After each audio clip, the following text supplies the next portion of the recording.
Hello traders, hello everyone, my name is Grika Horat and welcome to our new episode of Surfing the Elliott Waves, where I will look some of the most interesting developments for this week. This video has been brought to you by Orbex. I will look at the Euro Dollar, DAX, S&P 500, Euro Pound and Gold. So firstly, let's take a look on Euro Dollar. Now on Euro Dollar, as you know, we have been identifying this pullback here on the 4-hour time frame charts from September highs as a corrective. It was a complex correction that completed this wave forward with a spike at the start of November. Since then, we are moving very nicely to the upside. It looks like that we completed this recent pullback as in a corrective formation, meaning that more upside can be seen. I'm looking for a move towards 1.1920 and then even back to 1.2 psychological level, ideally with a very sharp recovery for a wave 3. So I remain bullish here on this pair, but as long as we are trading here below this November 9th high, we should be aware that invalidation level is still at this November 3rd low. Now let's take a look also on Euro Pound. Now Euro Pound also recovered quite nicely in the last few sessions, few days. What is really exciting is that we have seen a very nice and strong bounce away once more from this triple point support. In fact, this bounce occurred at the lower trendline support with a morning star formation. You can see here you have very strong down day, then you have a doji, and then you have a very strong recovery. Now this is a very typical and important reversal sign, meaning that market could be bottoming. However, the confirmation is when the price is breaking above this morning star high, which is around 0.9 level. So if we can take this price out, then I think that more upside can be coming, especially as I would then also expect that this upper trend line of this resistance would be taken out.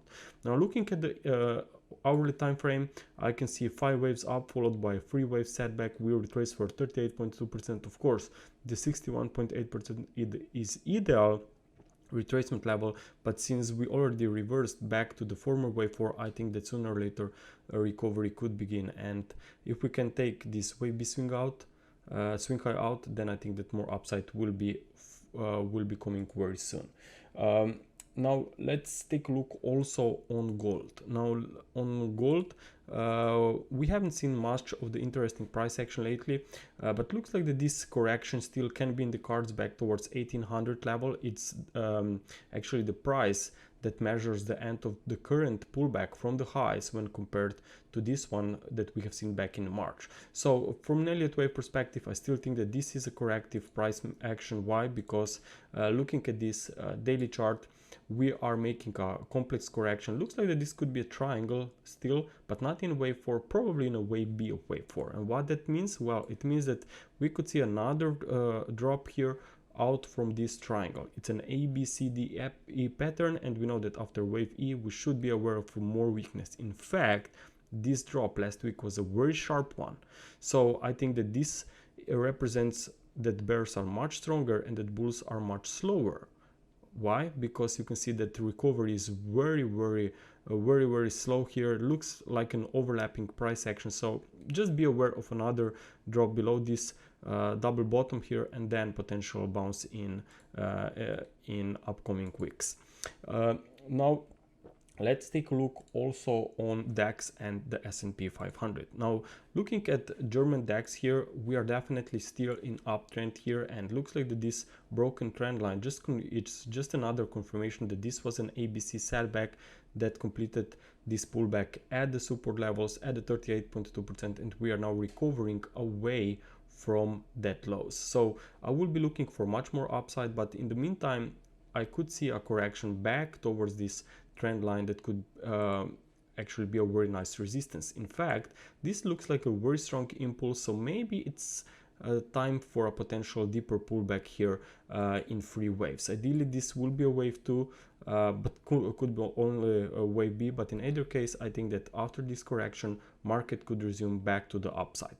Now, very nice support would be at this gap from September 09, when this filled, we could continue higher. In fact, this represents also very nice support when looking at this swing low here back from September 25th. In fact, if we can make this pullback, this could also form a very nice head and shoulders formation, meaning that could be another indication that yes, market could continue higher after retracement. So not only Elliott wave, even this pattern could also suggest that we are going to see more upside. Now looking at the S&P 500, here a slightly different picture. I'm looking at two interpretations on a daily level. Now maybe we completed an ABC flat correction here back in at the start of at the end of October, and now we are back headed towards much higher prices. But even this chart suggests that we maybe will continue higher, but after 3 waves of retracement. Why?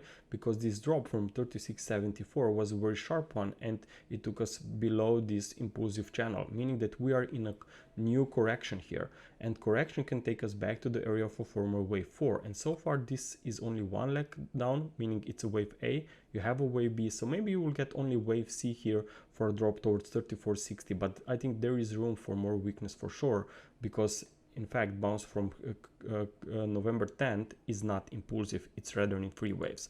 Now if suddenly maybe the upcoming drop will be very sharp and strong one, well then I will have to go with the second count here on a daily chart, where I'm looking for an ABC flat correction, meaning that support in such case would be again at 3200 level. Okay, traders, thank you very much for your attention. I hope that you enjoyed this video, and I will talk to you again next week. Bye.